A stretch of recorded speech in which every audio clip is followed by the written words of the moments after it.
The Secret Garden by Frances Hodgson Burnett. Chapter 5. The Cry in the Corridor. At first each day which passed by for Mary Lennox was exactly like the others. Every morning she awoke in her tapestried room, and found Martha kneeling upon the hearth building her fire. Every morning she ate her breakfast in the nursery, which had nothing amusing in it, and after each breakfast she gazed out of the window across to the huge moor, which seemed to spread out on all sides and climb up to the sky, and after she had stared for a while, she realized that if she did not go out she would have to stay in and do nothing, and so she went out. She did not know that this was the best thing she could have done, and she did not know that, when she began to walk quickly, or even to run along the paths and down the avenue, she was stirring her slow blood and making herself stronger by fighting with the wind which swept down from the moor. She ran only to make herself warm, and she hated the wind which rushed at her face and roared and held her back as if it were some giant she could not see. But the big breaths of rough, fresh air blown over the heather filled her lungs with something which was good for her whole thin body, and whipped some red colour into her cheeks, and brightened her dull eyes, when she did not know anything about it. But after a few days spent almost entirely out of doors, she wakened one morning knowing what it was to be hungry, and when she sat down to her breakfast, she did not glance disdainfully at her porridge and push it away, but took up her spoon and began to eat it, and went on eating it until her bowl was empty. "Thou got on well enough with that this morning, did thou?" said Martha. "It tastes nice today," said Mary, feeling a little surprised herself. "It's the air of the moor that's given thee stomach for the victuals," answered Martha. "It's lucky for thee that thou's got victuals as well as appetite. There's been 12 in our cottage that had the stomach and nothing to put in it. You go on playing, you out of doors, every day, and you'll get some flesh on your bones, and you won't be so yeller." "I don't play," said Mary. "I have nothing to play with." "Nothing to play with!" exclaimed Martha. "Our children plays with sticks and stones. They just runs about and shouts and looks at things." Mary did not shout, but she looked at things. There was nothing else to do. She walked round and round the gardens, and wandered about the paths in the park.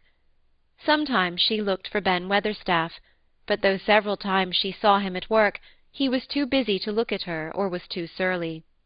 Once, when she was walking toward him, he picked up his spade and turned away, as if he did it on purpose. One place she went to oftener than to any other. It was the long walk outside the gardens with the walls round them. There were bare flower-beds on either side of it, and against the walls ivy grew thickly. There was one part of the wall where the creeping dark green leaves were more bushy than elsewhere. It seemed as if for a long time that part had been neglected. The rest of it had been clipped and made to look neat, but at this lower end of the walk it had not been trimmed at all. A few days after she had talked to Ben Weatherstaff, Mary stopped to notice this, and wondered why it was so.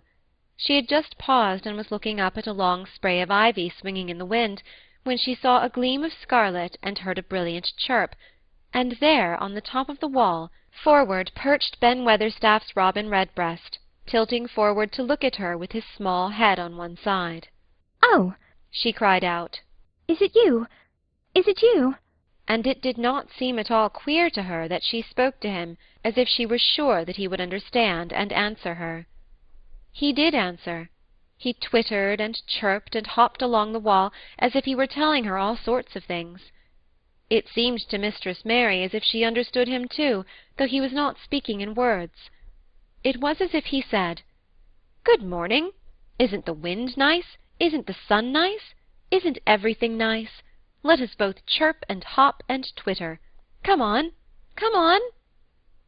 Mary began to laugh, and as he hopped and took little flights along the wall, she ran after him. Poor little thin, sallow, ugly Mary! She actually looked almost pretty for a moment. "I like you! I like you!" she cried out, pattering down the walk, and she chirped and tried to whistle, which last she did not know how to do in the least. But the robin seemed to be quite satisfied, and chirped and whistled back at her. At last he spread his wings and made a daring flight to the top of a tree, where he perched and sang loudly. That reminded Mary of the first time she had seen him. He had been swinging on a tree-top then, and she had been standing in the orchard. Now she was on the other side of the orchard and standing in the path outside a wall, much lower down, and there was the same tree inside. It's in the garden no one can go into, she said to herself. It's the garden without a door. He lives in there. How I wish I could see what it is like. She ran up the walk to the green door she had entered the first morning. Then she ran down the path through the other door, and then into the orchard, and when she stood and looked up, there was the tree on the other side of the wall, and there was the robin just finishing his song, and beginning to preen his feathers with his beak. It is the garden, she said. I am sure it is.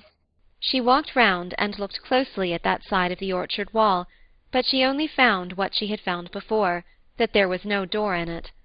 Then she ran through the kitchen gardens again, and out into the walk outside the long ivy-covered wall, and she walked to the end of it and looked at it, but there was no door, and then she walked to the other end, looking again, but there was no door. It's very queer, she said. Ben Weatherstaff said there was no door, and there is no door, but there must have been one 10 years ago, because Mr. Craven buried the key. This gave her so much to think of that she began to be quite interested, and feel that she was not sorry that she had come to Misslethwaite Manor. In India she had always felt hot and too languid to care much about anything. The fact was that the fresh wind from the moor had begun to blow the cobwebs out of her young brain and to waken her up a little. She stayed out of doors nearly all day, and when she sat down to her supper at night, she felt hungry and drowsy and comfortable. She did not feel cross when Martha chattered away. She felt as if she rather liked to hear her, and at last she thought she would ask her a question. She asked it after she had finished her supper, and had sat down on the hearth-rug before the fire. Why did Mr. Craven hate the garden? she said. She had made Martha stay with her, and Martha had not objected at all. She was very young, and used to a crowded cottage full of brothers and sisters, and she found it dull in the great servants' hall downstairs, where the footmen and upper housemaids made fun of her Yorkshire speech, and looked down on her as a common little thing, and sat and whispered among themselves.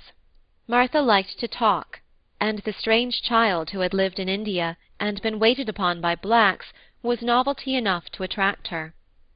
She sat down on the hearth herself without waiting to be asked. "Art thou thinking about that garden yet?"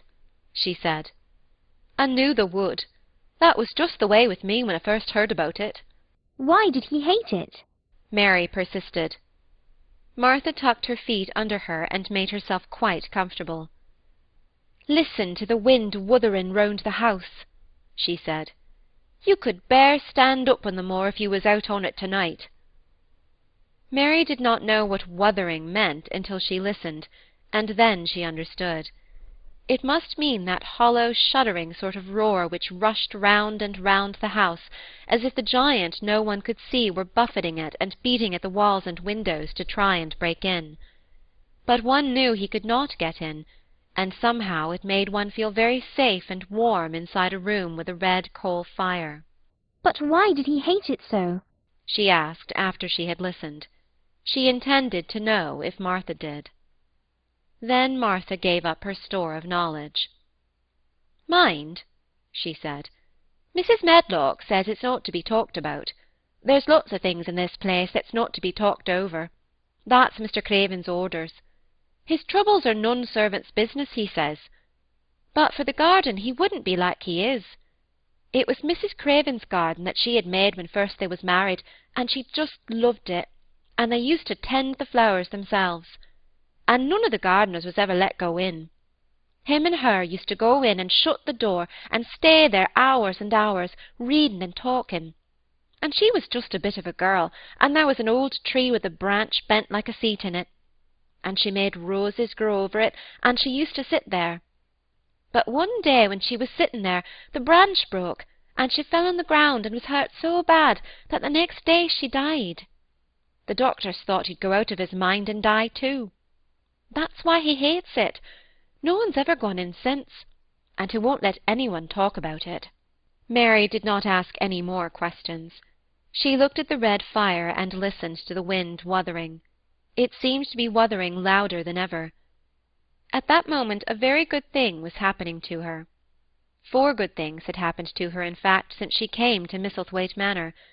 She had felt as if she had understood a robin, and that he had understood her. She had run in the wind until her blood had grown warm. She had been healthily hungry for the first time in her life, and she had found out what it was to be sorry for someone. But as she was listening to the wind, she began to listen to something else. She did not know what it was, because at first she could scarcely distinguish it from the wind itself. It was a curious sound. It seemed almost as if a child were crying somewhere.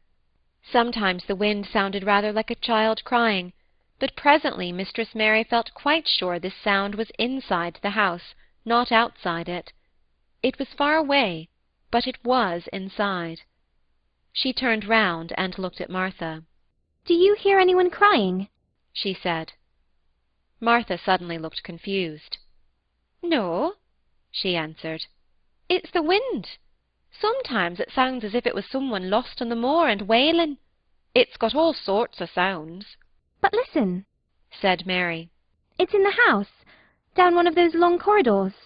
And at that very moment a door must have been opened somewhere downstairs, for a great rushing draught blew along the passage, and the door of the room they sat in was blown open with a crash, and as they both jumped to their feet, the light was blown out, and the crying sound was swept down the far corridor, so that it was to be heard more plainly than ever.